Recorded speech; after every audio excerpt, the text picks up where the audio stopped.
പ്രിയമുള്ളവരെ, ഈ വീഡിയോയിൽ കാണുന്നത് ഇന്നലെ റമദാൻ 27 അന്ന് രാത്രി താനൂരിലെ ഏറ്റവും പഴക്കമുള്ളതും പുനരുദ്ധരിച്ചതുമായ പഴയ പള്ളി, കടപ്പുറത്തുള്ള പള്ളിയിൽ ലീഗുകാർ കാട്ടിക്കൂട്ടിയ പേക്കൂത്തിൻ്റെ ഒരു ദൃശ്യമാണ് നാം കണ്ടത്. ഇത് ഇവിടെ അവതരിപ്പിക്കുമ്പോൾ നമ്മൾ സാധാരണ പറയാറുണ്ട്, യഥാർത്ഥ സുന്നി പ്രവർത്തകന്മാർ ഒരു രാഷ്ട്രീയ പാർട്ടിയോട് ആഭിമുഖ്യമുള്ളവരാണ് എന്ന്. അത് ആഭിമുഖ്യം നമ്മൾക്ക് ഉണ്ടായതല്ല, നമ്മളെ ഉണ്ടാക്കിയതാണ്. നമ്മുടെ പ്രശ്നങ്ങൾ വരുന്ന സമയത്ത് സഹായിക്കുവാനും അത് യഥാവിധി സത്യമായി കൈകാര്യം ചെയ്യുവാനും ഇവിടെയുള്ള രാഷ്ട്രീയ മുന്നണികളിൽ വെച്ച് ഒരു മുന്നണിയാണ് മുന്നോട്ട് വരാറുള്ളത്. മറുമുന്നണിയിൽ കാര്യങ്ങളൊക്കെ ക്ലിയറായി നടത്തണമെന്ന അഭിപ്രായമുള്ളവരുണ്ടായിരുന്നുവെങ്കിലും അവരെ ഹൈജാക്ക് ചെയ്യപ്പെട്ടുകൊണ്ട് ലീഗിൻ്റെ ആളുകൾ അതെല്ലാം കയ്യിലെടുക്കുന്ന, നിയമം കയ്യിലെടുത്തുകൊണ്ട് മുന്നോട്ട് പോകുന്ന ഒരു കാഴ്ചയാണ് ഉണ്ടായിരുന്നത്. അതുകൊണ്ട് സ്വാഭാവികമായി രാഷ്ട്രീയപരമായി ചിന്തിക്കാത്ത സുന്നികൾ പോലും കേവലം ഒരു താൽക്കാലിക രാഷ്ട്രീയ ബോധം വേണം എന്ന അവസ്ഥയിലേക്ക് എത്തുകയാണുണ്ടായത്, അതിനെ എത്തിക്കുകയാണുണ്ടായത്.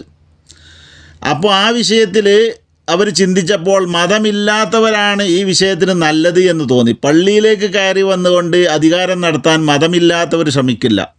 മതമുള്ളവരാണ് പള്ളി പൂട്ടാനും പള്ളിയിൽ കച്ചറയുണ്ടാക്കി നിലവിലുള്ള സ്റ്റാറ്റസ് നിലനിർത്താതെ തകർക്കാനുമൊക്കെ ശ്രമിക്കാറുള്ളത് എന്ന് മനസ്സിലാക്കിയത് കൊണ്ട് ഭരിക്കുന്ന ഈ ഒരു പാർട്ടി മതമില്ലാത്തവരാണെങ്കിലും പള്ളി തൊട്ട് കളിക്കാൻ വരില്ല എന്നൊരു പ്രതീക്ഷയുണ്ടായതുകൊണ്ട് സുന്നി പ്രവർത്തകർ ആ പാർട്ടിയോടും ആ മുന്നണിയോടും സ്വാഭാവികമായും ആഭിമുഖ്യം ഉള്ളവരായി ആക്കി തീർത്തു എന്നതാണ് ശരി. ആ മുന്നണിയോട് മുസ്ലിം സമുദായത്തിന് മൊത്തത്തിൽ അവർ മതമില്ലാത്തവരാണ് എന്ന് പൊതുവെ പറയാറുണ്ട് എന്നതുകൊണ്ട് വിയോജിപ്പുണ്ട് എങ്കിലും അവരുടെ വിദ്യാർത്ഥി സംഘടനകൾ പല മതവിരുദ്ധമായ കാര്യങ്ങളും അതെല്ലാ രാഷ്ട്രീയ പാർട്ടിയുടെ വിദ്യാർത്ഥി സംഘടനകളും ചെയ്യാറുണ്ട് എങ്കിലും അതിനോടൊക്കെ വിയോജിപ്പുള്ളതിനോട് കൂടെ തന്നെ അവർ അതിനെ ആഭിമുഖ്യമുള്ളവരാക്കി തിരഞ്ഞെടുത്തത് 8 വർഷത്തോളം നമ്മുടെ നാട്ടിൽ വളരെ സൗഹാർദ്ദപരമായി മഹല്ലിൽ ഒരു കുഴപ്പവും ഇല്ലാതെ മുന്നോട്ട് പോയി. അതുകൊണ്ട് ആ പോക്കിന് നല്ലത് ഇപ്പോഴുള്ള രാഷ്ട്രീയ കാഴ്ചപ്പാട് തന്നെയാണ് എന്ന് സുന്നി പ്രവർത്തകർ തിരിച്ചറിഞ്ഞതുകൊണ്ടാണ്, അല്ലാതെ ആ പാർട്ടിയോട് പ്രത്യേക താല്പര്യം ഉണ്ടായതുകൊണ്ടല്ല. അങ്ങനെ സ്വാഭാവികമായി അപ്പോൾ നാട്ടിൽ പ്രശ്നങ്ങൾ ഉണ്ടാക്കാതെ മുന്നോട്ട് പോകുമ്പോൾ അവരോടൊരു ആഭിമുഖ്യം ഉണ്ടാകുമല്ലോ. ആ ആഭിമുഖ്യമാണ് സുന്നി പ്രവർത്തകർക്കുള്ളത്. 8 വർഷമായി ലീഗ് അധിഷ്ഠിത ഭരണമില്ലാത്തത് കൊണ്ട് നമുക്ക് നാടുകളിലൊക്കെ പരിശോധിച്ച് നോക്കിയാൽ വളരെ ശാന്തമാണ്. ഇടപെട്ടാൽ പോലീസിന് കിട്ടില്ല. ഇവർ പറയുന്ന രീതിയിൽ പള്ളി പൂട്ടാനും മദ്രസ പൂട്ടാനും പോലീസിന് കിട്ടില്ല. അപ്പോൾ അത് പ്രതിരോധിക്കാനും മതമില്ലാത്തവരാണെങ്കിലും അവർ തയ്യാറാകുന്നു. ആ വിഷയത്തിൽ അവരോട് ആഭിമുഖ്യം പലർക്കുമുണ്ട്. ഇത് 1-2 തവണയല്ല, 89 മുതൽ എത്ര തവണ ലീഗ് ഭരണത്തിലുണ്ടായിട്ടുണ്ടോ ആ സമയത്ത് മുഴുവനും ലീഗുകാർ ചെയ്തിട്ടുള്ളതാണിത്. അതിന് എന്തെങ്കിലും ഒരു യഥാർത്ഥ സുന്നികൾ കൈകാര്യം ചെയ്യുന്ന പള്ളികളിൽ കയറി വന്ന് എന്തെങ്കിലും ഒരു പ്രശ്നം ഉണ്ടാക്കും, അങ്ങനെ പെട്ടെന്ന് പൂട്ടിയാൽ പിന്നെ അവരെ അണ്ടറിലാണല്ലോ, പോലീസ് പൂട്ടിയാൽ പിന്നെ അത് തുറക്കലില്ല. ആ രീതിയിലായിരുന്നു ഇവർ കൊണ്ടു നടന്നിരുന്നത്. പക്ഷേ അത് ഈ 8 വർഷമായി നടക്കുന്നില്ല. ഈ രാഷ്ട്രീയ പാർട്ടിയോട് ഈ ഒരു രാഷ്ട്രീയ മുന്നണിയുടെ ശക്തമായ ഒരു പ്രതിരോധം കൊണ്ട് എന്ന് തന്നെ മനസ്സിലാക്കണം. പ്രശ്നം ഉണ്ടാക്കുക, പള്ളി പൂട്ടുക, ഇതായിരുന്നു 89 തുടക്കത്തിലൊക്കെ വലിയ പ്രശ്നങ്ങൾ, വലിയ കാര്യമായിട്ട് ഈ മുന്നണി ചെയ്തിരുന്നത്. മുന്നണിയെ എല്ലാവരും വിമർശിക്കാൻ വയ്യായെങ്കിലും മറ്റുള്ളവർ ഹൈജാക്ക് ചെയ്യപ്പെട്ട് ഇവർ പറയുന്നത് പോലെ അവർക്ക് കേൾക്കേണ്ടി വന്നു. ആ മുന്നണിയിൽ പ്രവർത്തിക്കുന്ന പലരും യഥാർത്ഥ സുന്നി പ്രവർത്തകന്മാരിൽ ഉണ്ട് കാണും. പക്ഷേ അവർക്കൊന്നും ചെയ്യാൻ പറ്റാത്ത രീതിയിൽ, ഒന്നും ചെയ്യാൻ പറ്റാത്ത അതിൽ നിൽക്കുന്നതിനേക്കാളും നല്ലത് അതിനോട് വിട പറയാണല്ലോ എന്ന് എല്ലാവരും ചിന്തിക്കും. അപ്പോൾ യഥാർത്ഥത്തിൽ ഇവിടെ മുമ്പ് 89 ശേഷം ലീഗുകാർ പല മഹല്ലുകളിലും സുന്നികൾ കൈകാര്യം ചെയ്യുന്ന മഹല്ലുകളിലൊക്കെ കയറി വന്നിട്ട് പ്രശ്നങ്ങൾ ഉണ്ടാക്കിയതിൻ്റെ രൂപം, അതിൻ്റെ ഒരു നഖചിത്രം താഴെ കാണുന്ന കഴിഞ്ഞ ദിവസം താനൂരിൽ നടന്ന ആ പള്ളിയിൽ നടന്ന സംഭവത്തിനെക്കുറിച്ചുള്ള ഒരു അന്വേഷണ ടെലിഫോൺ സംഭാഷണത്തിലൂടെ നമുക്ക് മനസ്സിലാക്കാൻ കഴിയും. അതെല്ലാവരും ഒന്ന് കേൾക്കുക. ഹലോ, സൈനുദ്ദീൻ എന്ന ആളല്ലേ? അതെ. നിങ്ങൾ താനൂരാണ്? താനൂരാ. ഞാനേ വീരാൻ എന്ന ആളാണ്, ഗോവയിൽ നിന്നാണ് വിളിക്കുന്നത്. ആ എന്തേ? ഞാൻ വിളിച്ചത് താനൂർ ഇന്നലെ ഏതോ പള്ളി അവിടെ പൂട്ടി പോലീസ് സീൽ വെച്ച് എന്നൊക്കെ ഉള്ള ഒരു ഊഹാപോഹങ്ങളും ചില വീഡിയോസുകളൊക്കെ നടക്കുന്നുണ്ടല്ലോ. എന്താ നിങ്ങള് ഇത്? നിങ്ങള് ഗോവ താമസം? ഞാൻ ഗോവയിലാണ് താമസം. 44 കൊല്ലമായിട്ട് ഞാൻ ഗോവയിലാണ്. എന്റെ വീട് തിരൂരാണ്. പൂക്കയില് പെരുവഴിയമ്പലത്താണ് എന്റെ വീട്. അപ്പൊ വാട്സപ്പിൽ ഇങ്ങനെ ഒരു മെസ്സേജ് നടക്കുന്നുണ്ട്. താനൂര് പള്ളിയിൽ ഇന്നലെ 22-ാം അന്ന് എന്തോ അവിടെ ഈ ഭാഗത്തും സൂക്ഷിയും കാര്യങ്ങളൊക്കെ സാധാരണ പള്ളികളിൽ നടത്തുമല്ലോ. അപ്പൊ ആ സംഭവം ഉണ്ടായ സമയത്ത് അത് നടക്കുമ്പോ അവിടെ ലീഗുകാർ വന്നോ, APന്റെ ആൾക്കാർ വന്നോ, EKന്റെ ആൾക്കാർ വന്നോ, ആരോ വന്ന് അത് തടഞ്ഞു. എന്തൊക്കെ പ്രശ്നങ്ങളുണ്ടായി, പോലീസ് പള്ളി ഈ പൂട്ടി സീൽ വെച്ച് എന്ന രീതിയിലുള്ള ചില വാട്സപ്പ് സന്ദേശങ്ങളും ഒരു വീഡിയോസും നടക്കുന്നുണ്ട്. അപ്പൊ ഞാനിങ്ങനെ കോണ്ടാക്ട് ചെയ്ത് ഇങ്ങനെ തപ്പിപ്പിടിച്ചപ്പോഴാണ് നിങ്ങളെ ഒരു ഇത് കിട്ടിയത്. അപ്പൊ നിങ്ങളെ വീട് താനൂരാണ്, നിങ്ങൾ പ്രോപ്പർ താനൂരാണില്ലേ? ഇതെന്താ ഈ സംഭവം യഥാർത്ഥത്തിൽ? ഇത് സംഭവം എന്ന് വെച്ചാൽ ഈ പള്ളി വഖഫ് ബോർഡിന്റെ വഖഫ് കോടതി ഉണ്ടല്ലോ, ഈ കോടതി മുത്തവല്ലിക്ക് അംഗീകരിച്ചു കൊടുത്ത പള്ളിയാണത്. മുത്തവല്ലിയായിട്ട് നമ്മൾ പഴയ കുഞ്ഞാക്കാന്തി എന്ന് പറഞ്ഞ ഒരാളുണ്ടായിരുന്നു, കുഞ്ഞു മുഹമ്മദ് കാന്തി. അയാളെ മകനാണ് ഇപ്പൊ കൈകാര്യം ചെയ്യുന്നത്. അപ്പൊ അത് പിന്നെ ആദ്യം നിലവില് ആദ്യം ഒരു കമ്മിറ്റി ഒക്കെ ഉണ്ടായി, തട്ടിക്കൂട്ട് കമ്മിറ്റി ഒക്കെ ഉണ്ടായിരുന്നു. ആ കമ്മിറ്റിയിൽ നിന്ന് വിട്ടിപ്പോ റിസീവർ നേതൃത്വത്തിൽ ഇയാൾ മുത്തവല്ലിയായിട്ട് മുന്നോട്ട് പോവാണ്. അപ്പൊ അവിടെ ആദ്യം അതിന് മുമ്പ് എന്താ പറയാ സംഘടന പൈസയുള്ള ഓരോ പരിപാടികൾ നടത്തിയിരുന്നു ഈ പള്ളിയിൽ സംഘടനാ പൈസയിൽ, അതായത് EK വിഭാഗത്തിന്റെ സംഘടനാ പൈസയുള്ള പരിപാടിയൊക്കെ നടത്തിയിരുന്നു. അപ്പൊ മുത്തവല്ലി ഒരു AP വിഭാഗത്തിന് അനുഭവമുള്ള ആളാ. അപ്പൊ അയാൾ പറഞ്ഞു സംഘടനാ പൈസയുള്ള പരിപാടി നീ നടത്തരുത് എന്ന് പറഞ്ഞു. അപ്പൊ അത് വഖഫ് ബോർഡിന് അതിന്റെ ഉത്തരവും വാങ്ങി. സംഘടനാ പൈസയിൽ അതിപ്പം അവരുതായാലും ആരുതായാലും നടത്തണമെന്നുള്ള തീരുമാനം. അല്ല, പള്ളിയിൽ സാധാരണ രീതിയിൽ അങ്ങനെയുള്ള ഒരു ഇത് നടത്താൻ പാടില്ല എന്നുള്ളതാണ് പൊതുവെ ഉള്ള ഒരു കാഴ്ച. അതെ. അപ്പൊ അത് അയാൾ തന്നെ പറഞ്ഞു, അത് എനിക്ക് AP വിഭാഗത്തിന്റെ ആയാലും EK വിഭാഗത്തിന്റെ ആയാലും സംഘടനാ പൈസയുള്ള ഒരു പരിപാടി നടത്തണ്ട എന്നുള്ള ഒരു ഓർഡർ വഖഫ് ബോർഡ് തരണമെന്നും പറഞ്ഞു. അപ്പൊ അത് പ്രകാരം മുന്നോട്ട് പോകുമ്പോ ഒരു നിർബന്ധപൂർവ്വം പരിപാടി നടത്താൻ ശ്രമിച്ചു. അതിന് പോലീസ് പരാതിപ്പെട്ട് പോലീസ് നിർത്തലാക്കി. ഈ നിർബന്ധപൂർവ്വം പരിപാടി നടത്താൻ വന്ന ആളുകളോ നടന്നുകൊണ്ടിരിക്കുമ്പോ നിർത്താൻ വേണ്ടി വന്ന ആളുകളോ എങ്ങനെയാണ്? അല്ല, ആദ്യത്താണ് ഞാൻ പറഞ്ഞത്. ആദ്യം പരിപാടി ഈ EK വിഭാഗത്തിന്റെ ഒരു മജ്‌ലിസ് നൂർ പരിപാടി ഉണ്ട്.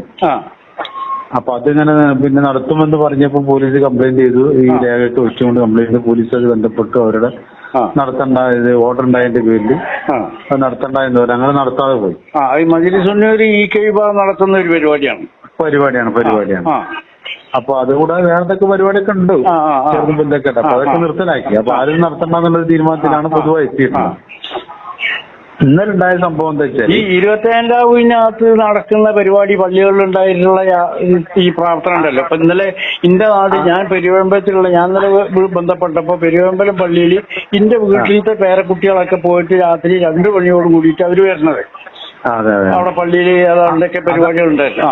അത് ഒരു സംഘടന പള്ളിയിൽ എല്ലാ വർഷവും എല്ലാ പള്ളികളിലും നടത്തുന്ന ഒരു പരിപാടിയാണ്. അതെ, ഞാൻ പറയാൻ പോണത്. അപ്പൊ 2 ദിവസം മുമ്പ് അവിടെ കമ്മിറ്റി കൂടിയിരുന്നു, റിസീവറിന്റെ നേതൃത്വത്തിൽ കമ്മിറ്റി കൂടി. അപ്പൊ ഇവര് കമ്മിറ്റിന്റെ മുത്തവല്ലി പറഞ്ഞു ഇങ്ങനെ എല്ലാ വർഷവും 27 ഇങ്ങനെ പരിപാടി നടക്കലുണ്ട്. അപ്പൊ അത് ഈ പ്രാവശ്യം നടക്കണം. അത് എല്ലാ വർഷവും നടക്കുന്ന പരിപാടിയാണ്. അതൊരു വിവാദത്തിന്റെ പരിപാടി അല്ലല്ലോ. അപ്പൊ അത് നടത്തണം. അത് റിസീവർ അനുമതി കൊടുത്താൽ അത് നടക്കുമെന്നും പറഞ്ഞു. അപ്പൊ ആയിക്കോട്ടെ, ബുദ്ധിമുട്ടൊന്നും ഇല്ലെങ്കിൽ നിങ്ങൾക്ക് നടത്താമെന്ന് പറഞ്ഞു. അപ്പൊ ഇതിനൊരു വിയോജിപ്പ് ഒരാൾ, വൈസ് പ്രസിഡന്റ് എന്ന നിലക്ക് മറ്റേ എതിർ കക്ഷിയായിട്ടുള്ള അയാൾ വിയോജിപ്പും പറഞ്ഞു. അങ്ങനെ അയാൾ എന്ത് ചെയ്യുന്നു, വിയോജിപ്പ് പറയും നേരെ സ്റ്റേഷനിൽ പരാതി കൊടുത്തു. പരാതി കൊടുത്ത് പോലീസ് പറഞ്ഞു നിങ്ങൾ നടത്തണ്ട, പ്രശ്നം ഉണ്ടാവും എന്ന് പറഞ്ഞു. അപ്പൊ അവര് പറഞ്ഞില്ല സാർ, ഇത് എല്ലാ വർഷവും നടന്നു പോകുന്ന പരിപാടിയാണ്.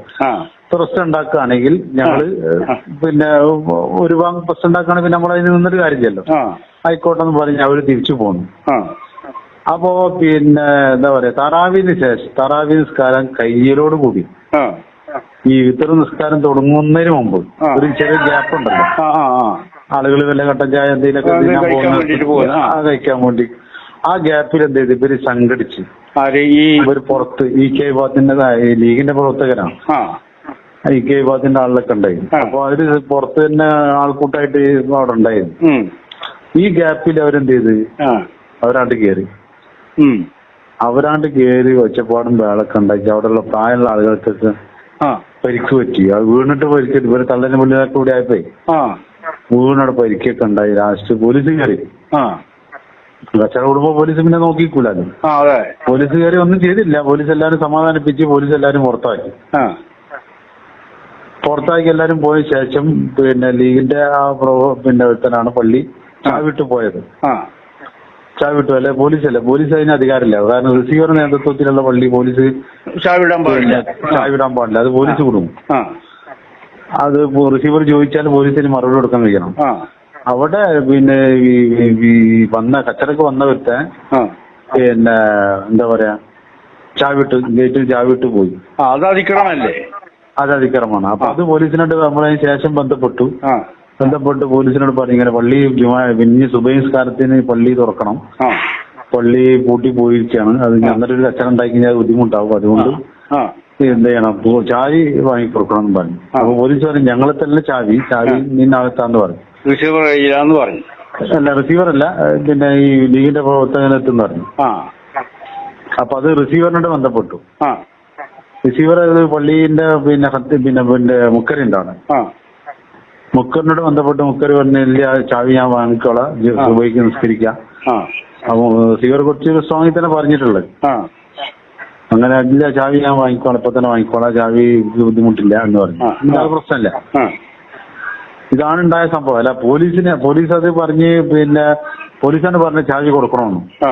ഇപ്പൊ നിലവിലെ പള്ളി ഇപ്പൊ ഓപ്പൺ ആയിട്ടുണ്ടോ? ഓപ്പൺ ആയി. അത് സുബഹിക്ക് നേരത്തെ ഓപ്പൺ ആയിട്ടുണ്ട്.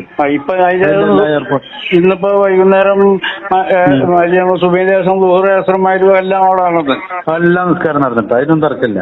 ഈ സംഭവം ഉണ്ടാക്കിയത് ലീഗുകാരാണ്.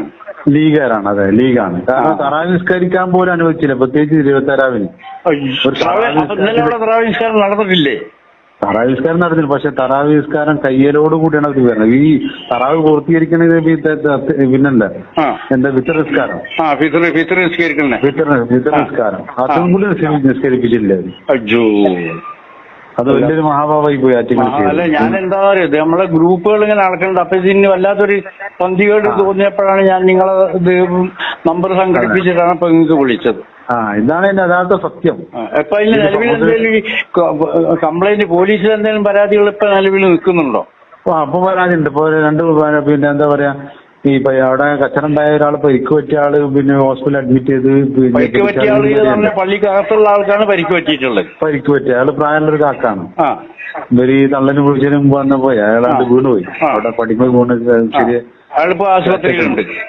അപ്പൊ ഹോസ്പിറ്റലിൽ ഇപ്പൊ ഡിസ്ചാർജ് ചെയ്ത് വന്നിട്ടുണ്ട്. മറ്റേ കക്ഷിയുടെ പേരിൽ കുഴപ്പമുണ്ടാക്കാൻ വന്ന മുസ്ലിം ലീഗിന്റെ ആളുടെ പേരിൽ നിലവിൽ പരാതിയുണ്ട്.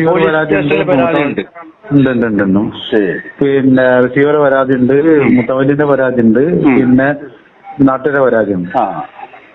അല്ല ഈ റമദാൻ മാസത്തിൽ ഈ ലീഗുകാർക്ക് ഇങ്ങനെ ഈ ഇതിങ്ങനെ വരാനുള്ള ഒരു കാരണം ഇതിന് മുമ്പേ അവിടെ പ്രശ്നം ഉണ്ടായല്ലോ പണ്ട്. ഉണ്ട്. ഇവര് ഈ പള്ളി കേന്ദ്രീകരിച്ചാണ് കൂടുതൽ വിഷയങ്ങൾ ഇവർ ഉണ്ടാക്കുക. അത് എന്താ സംഭവത്തിൽ ഇവരിങ്ങനത്തിന് കിട്ടാത്ത ആളുകള് പിന്നെ ഞാൻ നേരത്തെ പറഞ്ഞില്ല, ഇവർ ആദ്യം നടത്തിക്കൊണ്ടിരുന്ന ആളുകളാണ്. അവരെ കയ്യിൽ ഇല്ലാതെ വരുമ്പോഴുള്ള ഒരു വെപ്രാളാണത്. കാരണം ഇപ്പൊ മുത്തവല്ലി ആയപ്പോ കണക്കും വരവും കാര്യങ്ങളൊക്കെ വരല് തുടങ്ങിയപ്പോ നല്ല വരുമാനമുണ്ട്. നല്ല വെപ്രാളാണ്. ഇതാണ് ഇതിന്റെ വിഷയം. അതാണ്. ശരി. അപ്പൊ അതില് പിന്നെ എന്താ പറയാ, പിന്നെ കച്ചറ ഉണ്ടാക്കിയിട്ടെങ്കിൽ ഇത് പിടിച്ചടക്കണമെന്നുള്ള ചിന്തയാണ്. അതൊക്കെ കല്ലെടുത്ത് എറിഞ്ഞിട്ടുണ്ടോ അവിടെ? കല്ലേറി നടന്നിട്ടില്ല. അങ്ങനെ കല്ലെറിയുന്ന ഒരു ഇതൊക്കെ ചിത്രീകരിച്ചിട്ടുള്ള ഒരു വീഡിയോ ഒക്കെ വന്നിട്ടുണ്ട്. പല്ലെടുത്ത് എറിയുന്നു, ക്ലാസ്സിനെ കുട്ടിയുന്നു, ഏതാണ്ടൊക്കെ പറയുന്നുണ്ട്. കൃത്യമായിട്ട് കേൾക്കാൻ പറ്റുന്നില്ലെങ്കിലും ഏതാണ്ടൊക്കെ ആ വീഡിയോയിൽ കാണിക്കുന്നുണ്ട്. പിന്നെ പുറത്ത് വരെ കുറെ ആളുകൾ സംഘടിച്ചിട്ടുണ്ട്. മറ്റു വിഭാഗക്കാര് പള്ളിനകത്താട്ടോ. അതായത് ഈ AP വിഭാഗക്കാരാണ് പള്ളിക്കകത്തുള്ളത്. ഇവര് കംപ്ലീറ്റ് പുറത്താണ്. അതായത് ലീഗിന്റെ ആളുകളാണ് പുറത്തുനിന്ന് വന്നിട്ട് ഈ പള്ളി ആക്രമണം ഉണ്ടാക്കിയിട്ടുള്ളത്. അവരാണ് കേറിട്ട് ചെല്ലണം. ഇവര് വന്നിട്ട് ലൈറ്റ് ഓഫ് ആക്കുക, ഫാൻ ഓഫ് ആക്കുക, ആളുകൾ തെരുവ് വരെ അവസാനം അടിക്കാൻ വേണ്ടി പോവാ. ഇതൊക്കെ അതിനകത്ത് നടത്തിയിരുന്നു.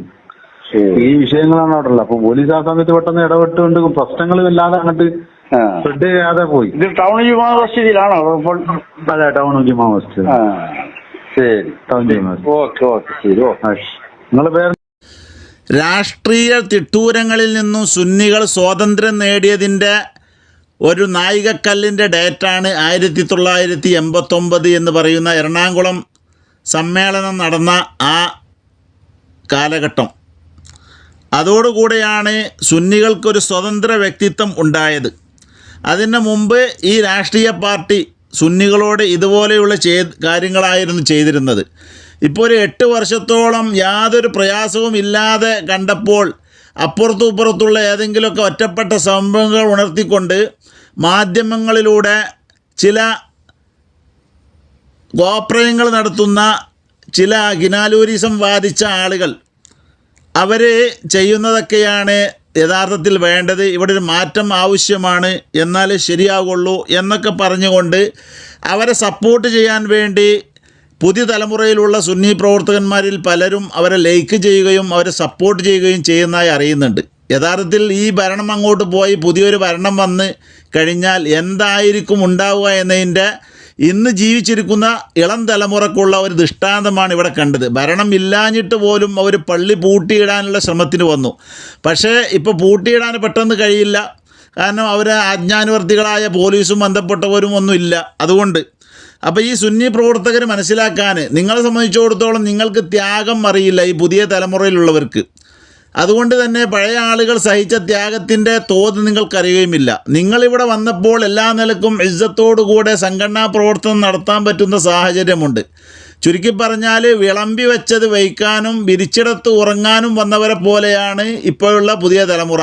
അത് അവരെ കുറ്റം പറഞ്ഞിട്ട് കാര്യമില്ല. ത്യാഗത്തിൻ്റെ വിഷയങ്ങൾ അവർക്ക് മനസ്സിലാക്കാനുള്ള രംഗം ഇവിടെ ഉണ്ടായിട്ടില്ല. പ്രത്യേകിച്ച് ഈ 8 വർഷം എന്തെങ്കിലും അടിയും പിടിയും അസ്വസ്ഥത ഉണ്ടാകുമ്പോഴാണല്ലോ മനസ്സിലാക്കൽ. അപ്പോൾ അവരൊക്കെ മനസ്സിലാക്കി ഇദ്ദേഹത്തിൻ്റെ പ്രചരണത്തിൻ്റെ ഒപ്പം പോലെ ഇങ്ങനെ പോയാൽ അതായിരിക്കും നല്ലത് എന്ന് വിചാരിച്ച് ലൈക്ക് ചെയ്ത് നടക്കുന്ന കുറച്ച് ആളുകളുണ്ട്.